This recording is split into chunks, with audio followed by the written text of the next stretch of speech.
Coming up in this episode, Castleford make a move for coaching appointment.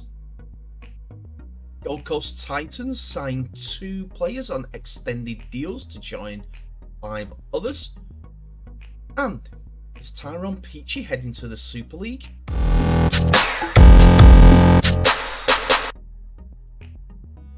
Welcome back to the channel Held Dominance. Anthony here. Please remember to like and subscribe, and also click that notification bell if you're enjoying what you're seeing and if you want to continue seeing more. Well, we've got a few rugby league stories for you, and the first one that we're going to look at today is back at Castleford, as they have made a coaching announcement, which has surprised me as a rugby league fan.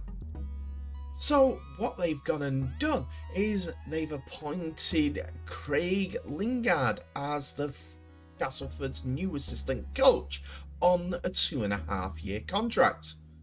The 45-year-old has been an incredibly successful during his time at Batley Bulldogs, guiding them to the £1 million game against Leeds last year, after seeing off Featherstone in a thrilling semi-final at the same time.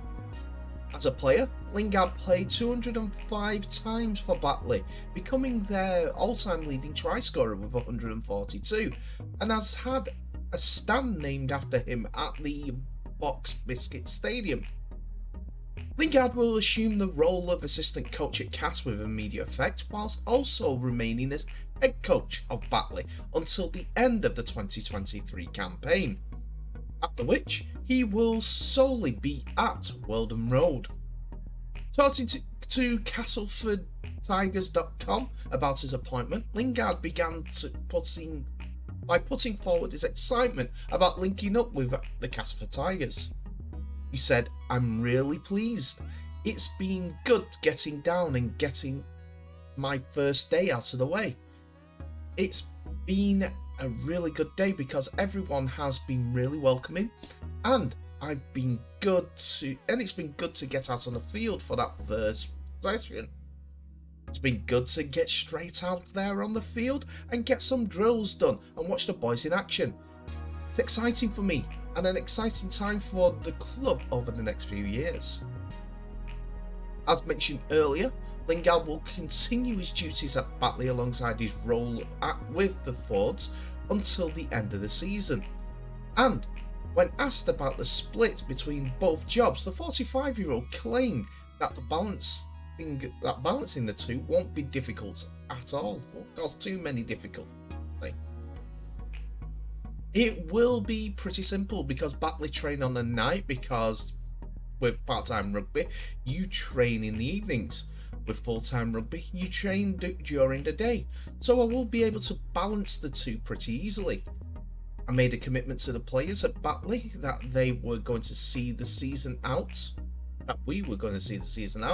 together, and I'm really thankful that Castleford have given me the chance to do that.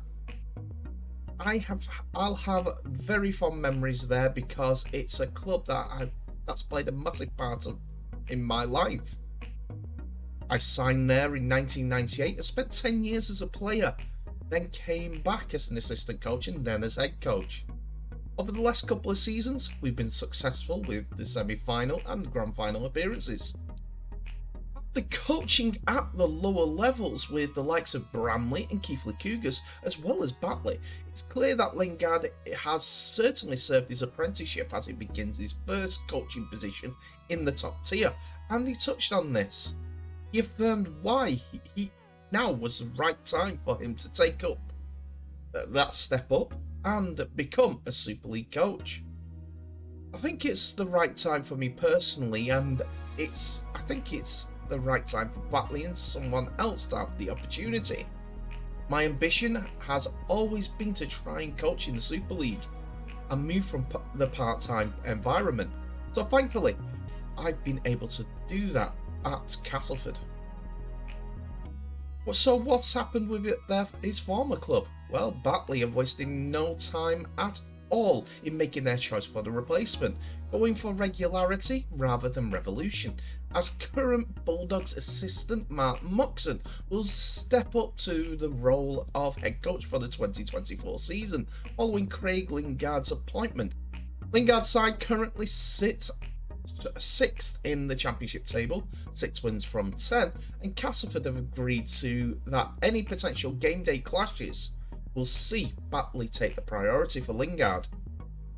Batley chairman Kevin Nicholson has confirmed Moxon will take the step up to head coach in 2024, as the club looks for continuity with the appointment. Nicholas said, "Obviously, we don't want to lose Craig, but at the same time, we're delighted to see him progress and move into Super League. The work done by the current backroom staff over the recent years has been fantastic. We have continuity. We believe continuity is crucial, and that is why we had no hesitations in asking Matt Moxon, who has been outstanding as an assistant here at the Fox's Biscuit Stadium for over a decade, and is fully committed to the ethos and the spirit of the club, to take over as head coach next season." Next, we go to Gold Coast Titans, as Jaden Campbell will remain a second-generation Titan until the end of 2026, with the 23-year-old inking a 2-year contract extension to his current deal. The son of Foundation player Preston Campbell is one of the most exciting talents in the NRL. His debut in 2021 and dominated in his 30th first grade game at the weekend against Parramatta Eels in Magic Weekend. A graduate from the Titans pathway system, the Helensvale Hornets Jr.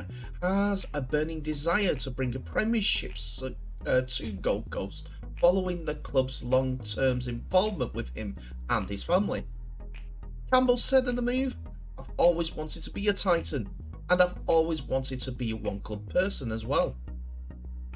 The Titans have done a lot of things for me and my family, and I'd like to do the same for them. Hopefully, that's bringing success here and winning premierships." Titans head coach Justin Holbrook is elated to have the young talent locked in for the long term with the club, and he said, "Everyone loves JC, and I'm so excited that he'll remain at the Titans until the end of 2026. He is such a natural footy player and is a big part of our team. He's working extremely hard on his game and continues to impress every time he pulls on the Titans jersey. Not only is he electrifying in attack, but he has also shown to be fearless in defence and has proven to be such a valuable player for our roster, with the ability to play in several positions. He loves the club as much as we love him, and he joins our strong group of core players who are locked in long term to continue building the sustained success here on the Gold Coast." Campbell becomes now the 7th Titan to have committed to the club until the end of 2026, joining captain Tino Fasamalawe, David Fafita, AJ Brimson, Bo Firmer, Kino Kinney, and Afolina Khan Pereira in locking themselves to the club.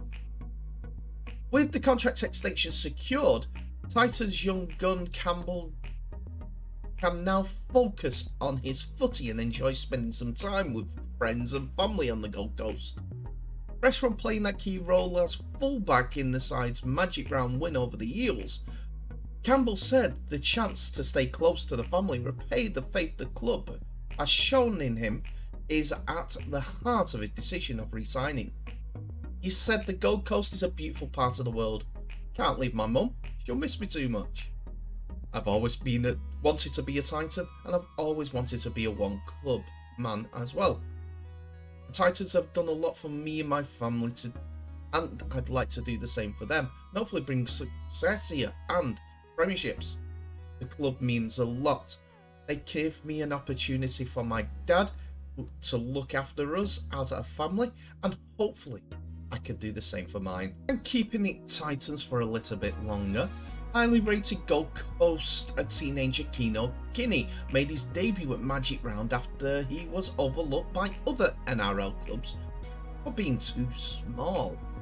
The 19-year-old played hooker off the bench in the 26 points to 24 win over Parramatta, but is a full-back half of a rare talent.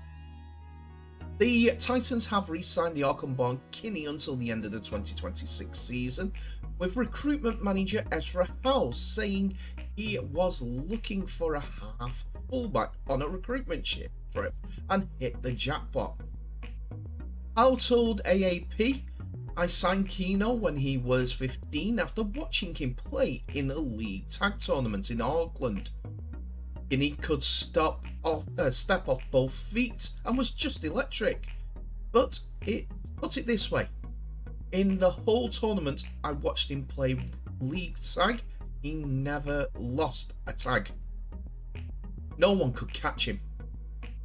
When I did a bit of research on him, it turned out that other NRL clubs had knocked him back because they reckoned he was too small." Some of the game's greatest players, such as Alan Lingard and Jonathan Thurston, were told the same thing when they were teenagers. Kinney, who stands at 1.77 m tall and weighs 83 kilograms, may be small in stature, but big on heart and talent. Howe, who has coached New Zealand's youth teams, was quick to swoop and sign Kinney within a week of watching him. Howe continued, "Funny enough, his mum said, 'Don't you want to see him tackle?' I'll make a tackle. I said, 'No, we'll teach him how to tackle.'" The family relocated to Gold Coast, where Kinney attended league powerhouse Palm Beach Currumbin State High School. Howe said, "We knew he was going to be something special from that first session. He did with us. He got off the plane and straight into our 1.2 kilometer test. He did it in 4 minutes 48, which is pretty good for a 15-year-old. He worked hard. When he was away, we would send him stuff to do, and he did everything we asked. He comes from a wonderfully supportive family with real rugby league pedigree." Kinney has been firing with Burleigh in the Queensland Cup. After his NRL debut, he said long term he wanted to play fullback, but he isn't daunted by having AJ Brimson and Jaden Campbell ahead of him in the pecking order.